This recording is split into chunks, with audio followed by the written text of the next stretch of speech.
Listen to me carefully. There are some secrets that destroy you slowly, and there are secrets that detonate all at once, turning everything you believed about your life into ash in a single afternoon. This is the story of Margaret and Robert Thompson. 38 years of marriage, a life built on what looked like trust, security, and partnership. But underneath, something was rotting. Something her husband had carefully hidden behind Tuesday afternoon trips to the bank, sealed envelopes, and the word every husband whispers when he does not want his wife asking questions. Do not worry about the money, honey. I have got it covered. We need to rewind, back to a time when Margaret believed she had everything figured out. Margaret had built the kind of life that looked perfect from the outside.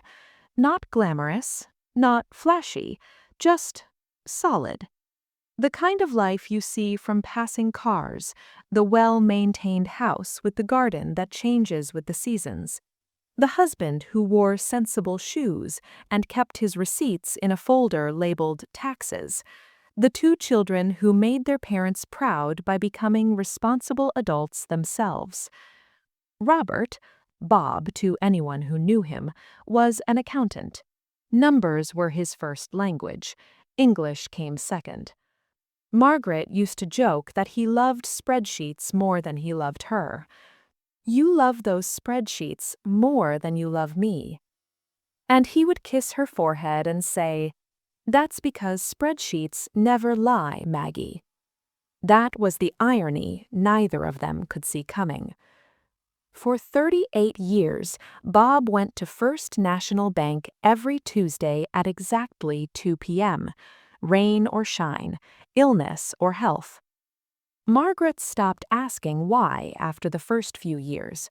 She had asked once, early in their marriage, "Why do you always go on Tuesdays?"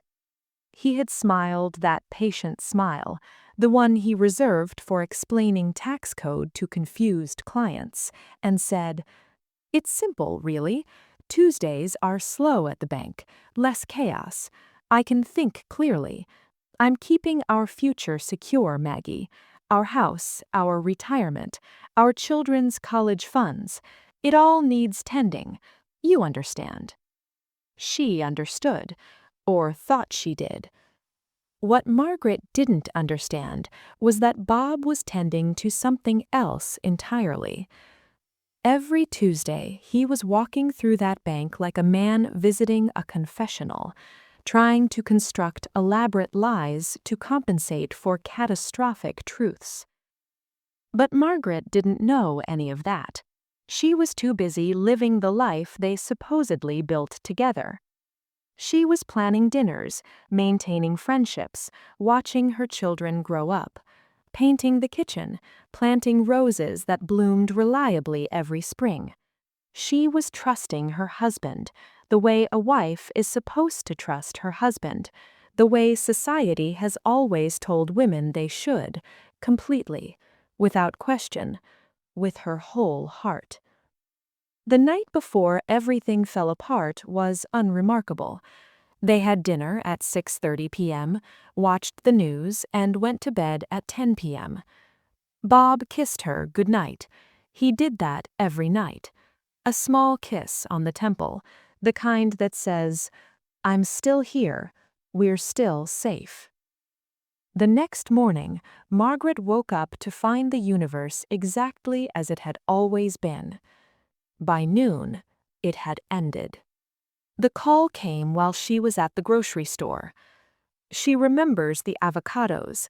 She was choosing them carefully, testing each one for ripeness, when her son's voice came through her phone, a voice she had never heard use that particular tone before, flat, terrified, adult in a way that made him sound like a stranger.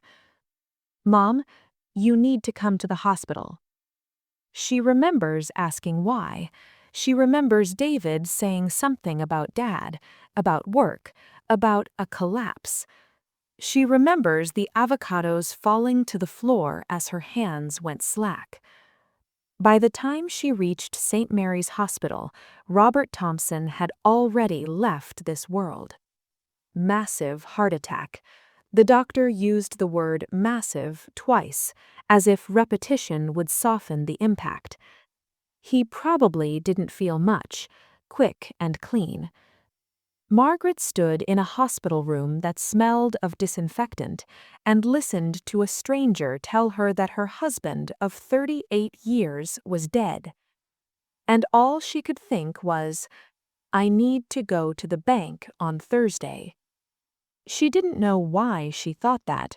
It just appeared in her mind, fully formed, like a premonition she didn't understand. The funeral was on a Tuesday. Margaret noticed the cruel poetry of that immediately, but said nothing. 200 people came.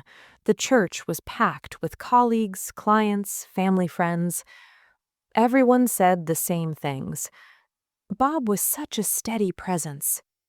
He was always so reliable. You could count on Bob for anything. Margaret smiled and accepted condolences, and listened to people praise a man she was beginning to realize she had never actually known at all. But here is the strange part, and this is important because it reveals something true about human beings that we do not talk about enough. Margaret felt relief at the funeral. Not grief, not yet. Relief. It was a feeling so unexpected, so wrong, that she hid it beneath shock and tears that did not quite come. People interpreted her composure as strength. They patted her shoulder and said, "You are being so brave, Margaret. What a rock you are." She was not being brave. She was numb. But more than that, some part of her, some ancient, instinctive part, sensed that the thing she had been feeling without knowing it, the thing that had made her marriage feel like walking on ice, was over. The ice had finally cracked. 3 days after the funeral, Margaret received a letter from First National Bank. It was the kind of letter you get from institutions, formal, professional, sympathetic in the way that corporate sympathy can be.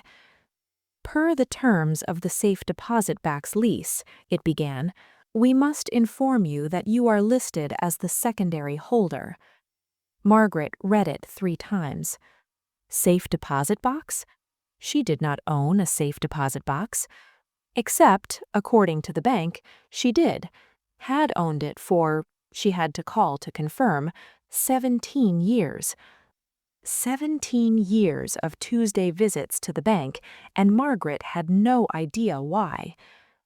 When she called the bank manager, Patricia, the woman was helpful, professional, sympathetic. "Yes, your husband was a valued client," Patricia said. "Would Thursday at 10 a.m. work for you to access the box?" Thursday. Margaret marked it in her calendar with a pen that shook in her hand. She spent Wednesday the way condemned people spend the night before execution. She moved through the house like a ghost, opening drawers her husband had organized, examining files he had labeled in his precise accountant's handwriting. Everything seemed normal, too normal, like a stage set designed to represent a life rather than the thing itself. David came by that evening. He looked like he had aged 10 years in 3 days. He sat in the kitchen chair where Bob used to sit.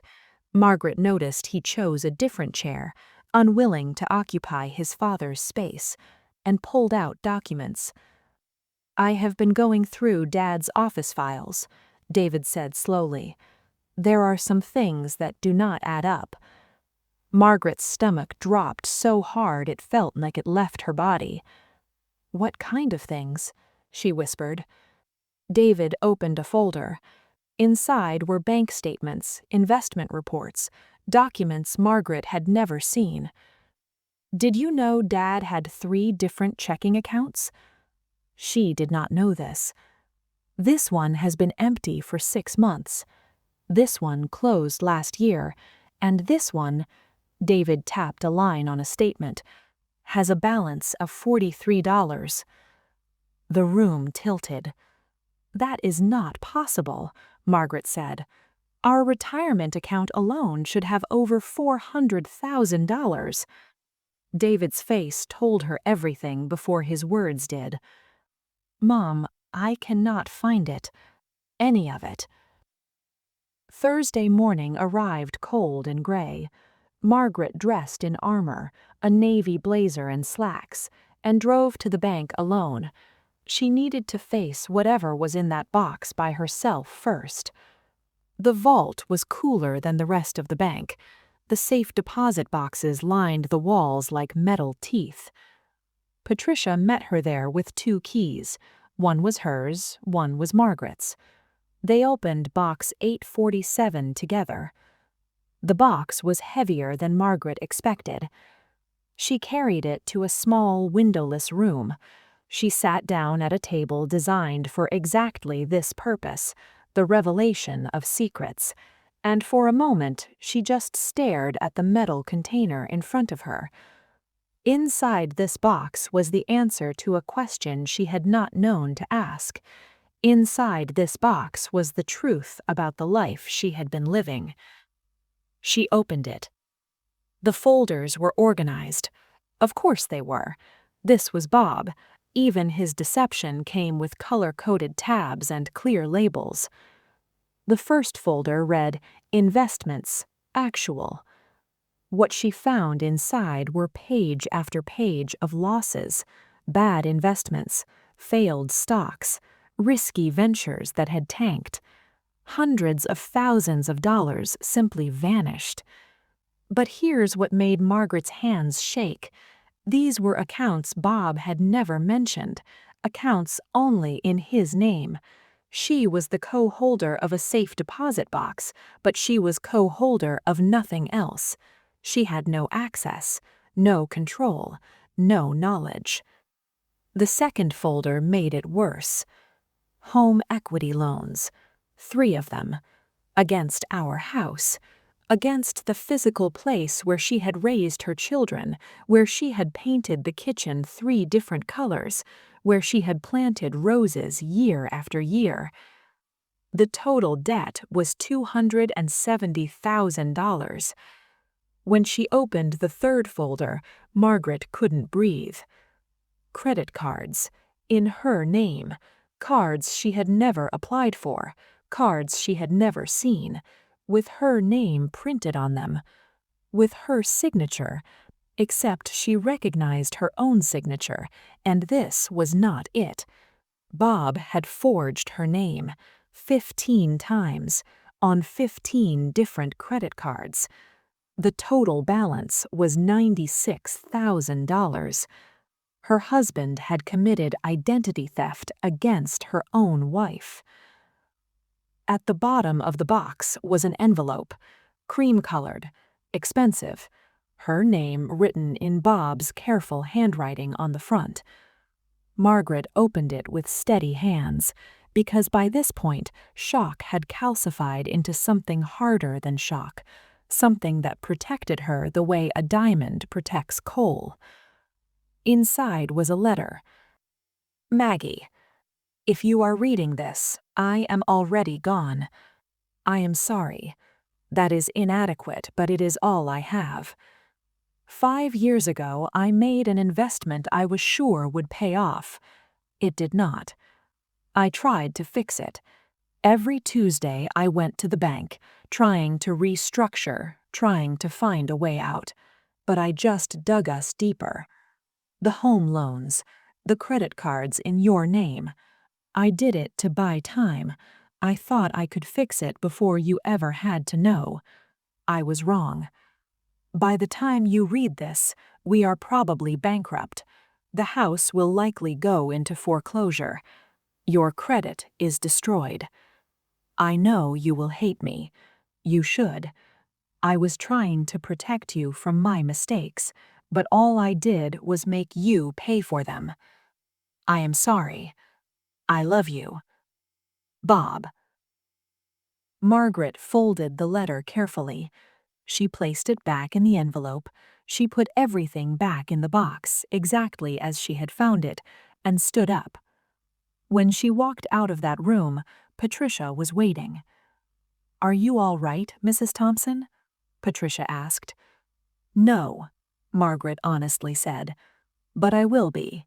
When Margaret got home, David's car was already in the driveway. He was waiting at the door, his face tight with worry. "Mom, I found something else. Dad's life insurance policy." "There is not one," Margaret said, setting her purse down. David stared at her. "How did you know?"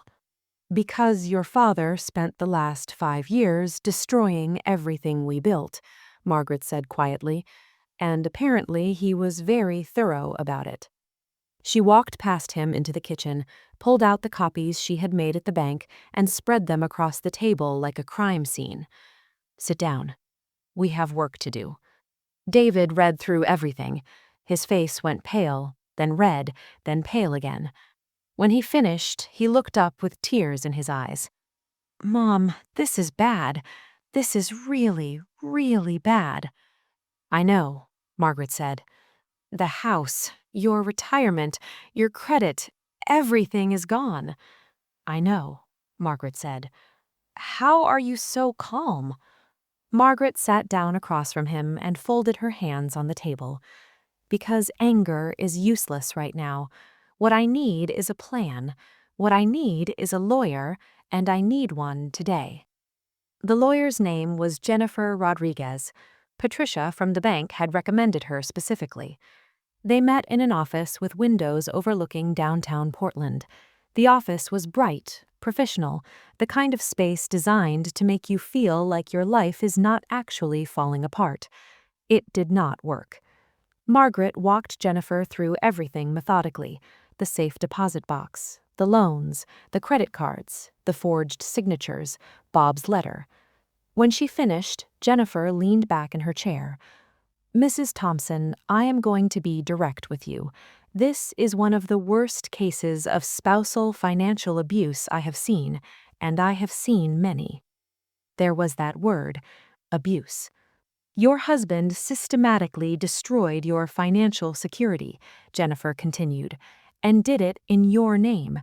That is not mismanagement. That is fraud. It's identity theft. It's a crime."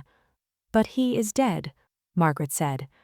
"Which makes this more complicated," Jennifer agreed, "but it also means we can prove you were not complicit. We can work with the creditors to show the signatures were forged. We might be able to save the house by demonstrating the loans were fraudulent, but it's going to be a fight." "How long?" Margaret asked. 6 months, maybe a year, and it's going to cost money you probably don't have." Margaret thought about the $43 in their checking account. She thought about the empty retirement account. She thought about the pile of debt with her name on it. She said, "Tell me what we need to do." That night, Emily called, Margaret's daughter, the child who had always been closer to her father than to her mother. When Margaret told her what she had found, the silence on the other end stretched so long Margaret thought they had been disconnected. "Mom," Emily finally said, her voice small and broken, "are you sure? Maybe there's an explanation. Maybe Dad wouldn't—" "I have the documents, Emily. I have his letter admitting to it." "But Dad wouldn't do that. He loved you. He loved us." "He did, and he also stole my identity and destroyed our financial future. Both things can be true." Emily hung up shortly after. An hour later, David called to tell Margaret that Emily had called him crying, insisting Margaret was wrong, that Margaret was speaking badly about Dad, that grief was making her irrational. "She'll come around," David said. "Give her time." But Margaret wasn't sure. She had seen this before: the person who refuses to believe, the one who needs the lie to be true because accepting the truth would shatter something fundamental in her understanding of the world. The next few weeks were a blur of paperwork and phone calls and meetings. Jennifer filed reports with the credit bureaus. She contacted the credit card companies. She gathered evidence of the forged signatures. They hired a handwriting expert who confirmed what Margaret already knew. Margaret had not signed those applications. Her husband had. David threw himself into helping her. He organized files, made spreadsheets, attended meetings. One evening, they sat at the kitchen table going through another stack of documents when David looked up. "Mom, I need to tell you something." "Okay," Margaret said. "A few years ago, Dad asked me to invest in something with him, a tech startup. He said it was a sure thing, that we would make a fortune. I had $50,000 saved for the kids' college fund. He wanted me to put it all in." Margaret's heart sank. "David, please tell me you didn't." "I almost did," David admitted. "But Sarah didn't trust it. She said if it was such a sure thing, why did Dad need our money? We fought about it. I was so angry at her at the time, but she held firm. I told Dad no." He paused. "Looking back, I think he was already drowning then. I think he was trying to use my money to fix his mistakes, and if I had said yes, we would have lost everything too." Margaret reached across the table and took her son's hand. "But you didn't. Sarah saved you. That's what matters." "Do you think he would have kept going?" David asked quietly. "Taking from other people?" Margaret thought about the letter. She thought about Bob's careful handwriting, admitting everything. "I think he was drowning," she said. "And drowning people grab onto anything they can reach, even if it pulls someone else under. They don't see the person they're pulling down. They only feel the water closing over their heads." 3 months after Bob's death, they had their first victory. 2 of the credit card companies agreed the signatures were forged and removed the debt from Margaret's credit report.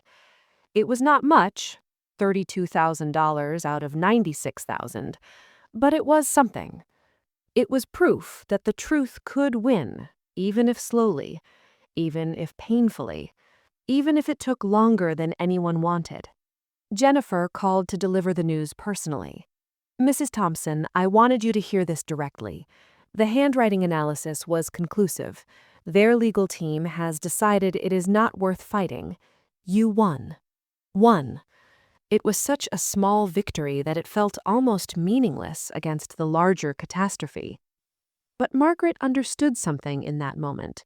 Sometimes winning means simply stopping the bleeding. Sometimes victory is just getting to wake up tomorrow without the debt growing deeper. Emily still was not speaking to her.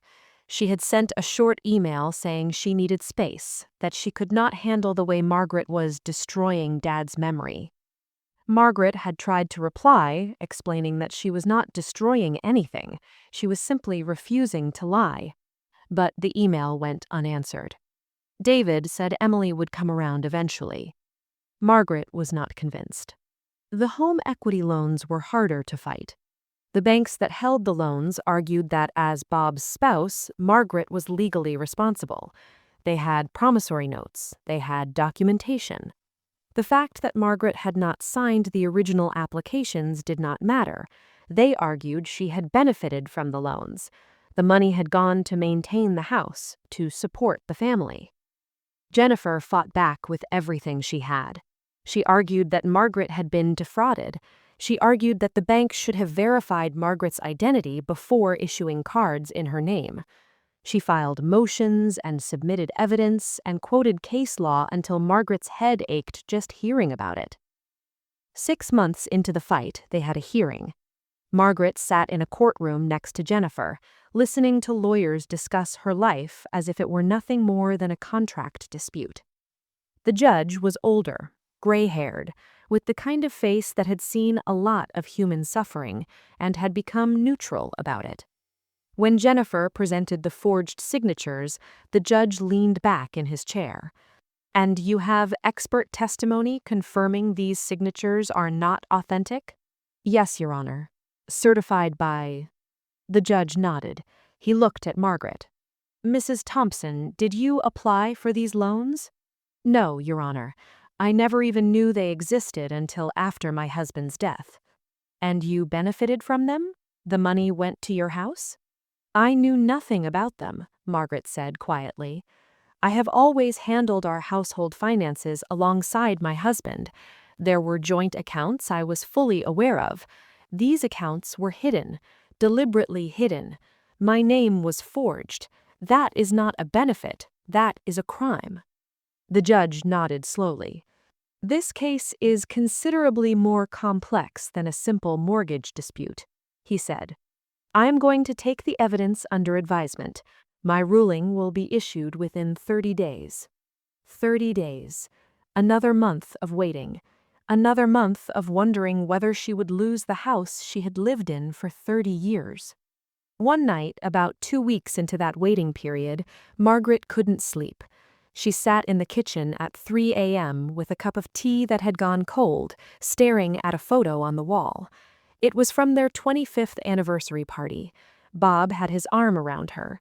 They were both smiling. They looked happy. David found her there when he came downstairs for water. "Mom, are you okay?" "Do you think he loved me?" Margaret asked without preamble. "Before all of this, do you think any of it was real?" David sat down across from her. "I think," he said slowly, "that Bob was a complicated person. I think he loved you as much as he was capable of loving anyone. But I also think he was sick, Mom. Not physically, but emotionally, psychologically.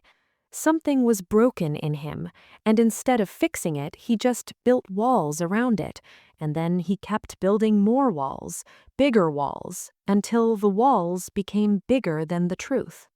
"If he was sick," Margaret said, "does that make what he did to me less wrong?" "No," David said firmly. "It makes it sad, but not less wrong." Margaret looked at his son, this man she had raised, who was showing her more emotional intelligence in this moment than her husband had shown in 38 years. "I am afraid," she admitted. "Of what?" "Of everything. Losing the house, being alone, never knowing if any part of my marriage was real. Of becoming bitter. Of becoming the kind of woman who can never trust anyone again." David reached across the table and squeezed Margaret's hand. "You are allowed to be afraid, Mom, but you are also allowed to be strong. You are allowed to survive this, and you are allowed to find something good on the other side." A week before the judge's ruling was supposed to come down, Jennifer called. "The banks want to settle," she said without preamble. "Settle? Meaning what?" "Meaning they have looked at the evidence and they have consulted with their own lawyers and they have concluded that fighting this case could result in a precedent that makes them vulnerable to similar lawsuits. They are offering to forgive half the debt on the home loans. You would still be responsible for $135,000, but that is manageable. You can refinance at a lower rate. You could potentially keep the house." Margaret felt something in her chest release. Not joy exactly. Relief? Gratitude? It was too complicated to name. "Tell them yes," she said. "Tell them I accept." That evening, Margaret called Emily. "Hi, sweetheart. I just wanted to tell you that we have settled with the bank. We are going to keep the house." There was a pause. "That's good, Mom," Emily said quietly. I'm glad." "Emily, I know you're hurt. I know you feel like I've betrayed your father's memory." "Mom," Emily interrupted, "I read an article yesterday about spousal financial abuse. I didn't understand before what he did to you. I thought you were just being angry about money. But it wasn't just money, was it?" "No," Margaret said gently. "It wasn't just money." "I'm sorry," Emily whispered. "I'm sorry I didn't believe you." "You believed what you needed to believe at the time," Margaret said warmly. "That's okay. We can talk now. That's what matters." 1 year after finding the safe deposit box, Margaret sat in Jennifer's office for the final time. All the cases had been resolved. All the lawsuits settled. all the debt either forgiven or restructured into something manageable. "Congratulations, Margaret," Jennifer said, smiling. "You did it. You survived."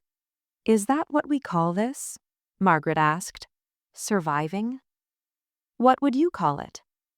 Margaret thought about the year behind her, the sleepless nights, the endless paperwork, the difficult conversations with her children, the moment she had realized that the man she had loved for 38 years had essentially been a stranger wearing a familiar face. "I would call it becoming someone new," Margaret said finally. "I would call it learning that the life you thought was solid was actually built on an ocean, and then learning that you could float, that you could keep floating even when everything sank." Jennifer nodded. "You have learned what a lot of people never learn, Margaret. You have learned that you are stronger than you thought, that betrayal does not define you, that survival is not the same as thriving, but it is a good start." Margaret went back to work.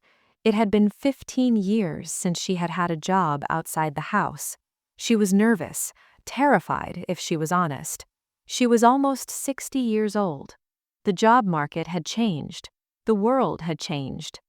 But she applied at a local nonprofit that helped victims of financial fraud. They hired her immediately. "You have something our other volunteers do not," the director said. "You have lived experience. You know what it is like to be on the receiving end of financial betrayal. You can help others because you have been exactly where they are." Margaret found that the work saved her in ways she had not expected. Every person she helped, every victim she guided through the legal process, every woman she reassured that she was not crazy, not stupid, not wrong to be angry, it all created something like meaning from the devastation. David helped her learn to invest again, carefully this time. Emily came home for Christmas and cried when she saw the renovated kitchen. She had helped Margaret paint it a soft sage green, a compromise between safety and hope. One evening, about 18 months after Bob's death, Margaret took the letter out of the safe deposit box again. The bank manager offered to destroy it, but Margaret said no. She kept it. She sat in her kitchen under the soft glow of new pendant lights she had installed herself and read Bob's words one more time.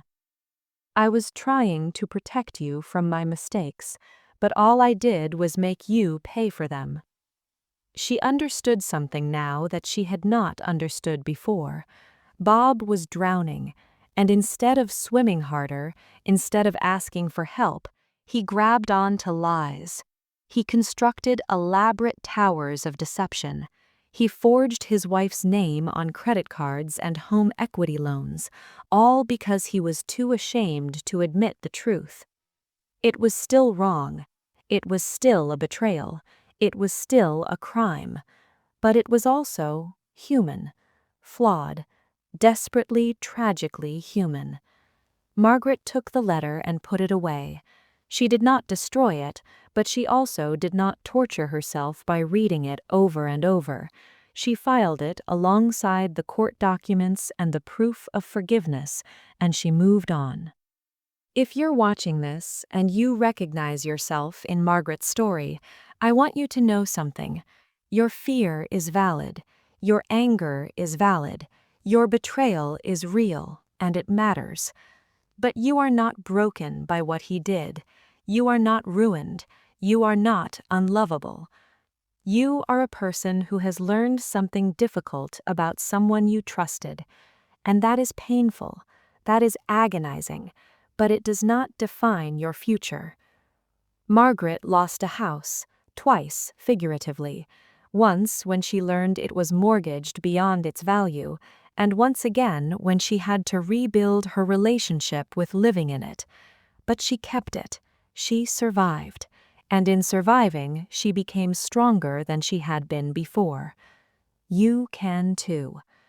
It will take longer than you think. It will be harder than you think. But if you keep putting one foot in front of the other, if you get the help you need, if you surround yourself with people who believe you, you will get through. And one day, maybe not soon, maybe not for a long time, but one day, you will realize you're not just surviving anymore. You are living.